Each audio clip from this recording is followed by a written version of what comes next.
Yan guys ang ano. Tingnan mo ano guys, ako din pa. Yan. Yan ang tulay na dati dinaanan ng bagyo. Nalusod yan guys. Sa ngayon nabuo na.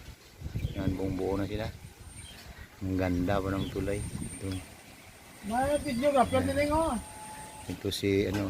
May videographer. Makita mo guys, so yan ang ginrenovate nila. Dati ano ito yung tulay na dinaanan ng bagyo. Inapok na guys yung ano yun na bang yan ba guys ang mga natira no, yan pa ang mga natira na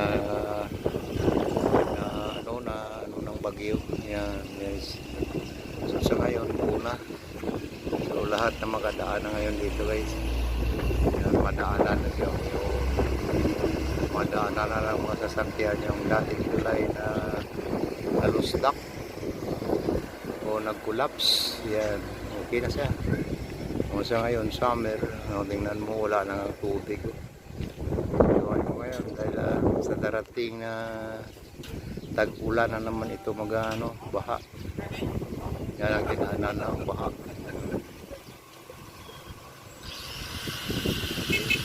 Ang tulay. So maganda na siya guys at bago na.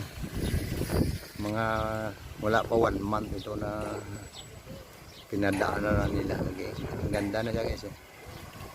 Yan ang tulay na dati na nag-collapse dito sa yan sa Blackwood guys dati. Yan na siya. So maganda nga araw sa inyong lahat. Thanks for watching.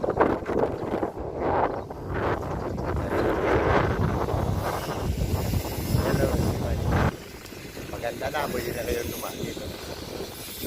Moroboro Bridge. Nakayos na. Maraming salamat.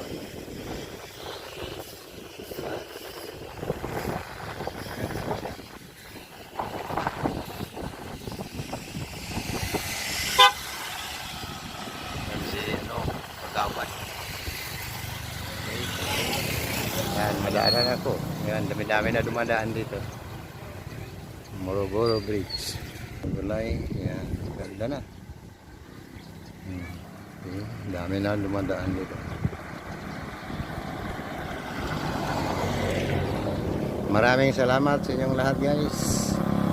Sana pagdating ng tag-ulan hindi na ito kukulaps kasi dahil ginawa na nila ng parang matibay na siya. Okay, so maraming salamat again. Thank you very much. Moroboro Bridge na buo na po. Bridge, madaanan na po. Yan guys.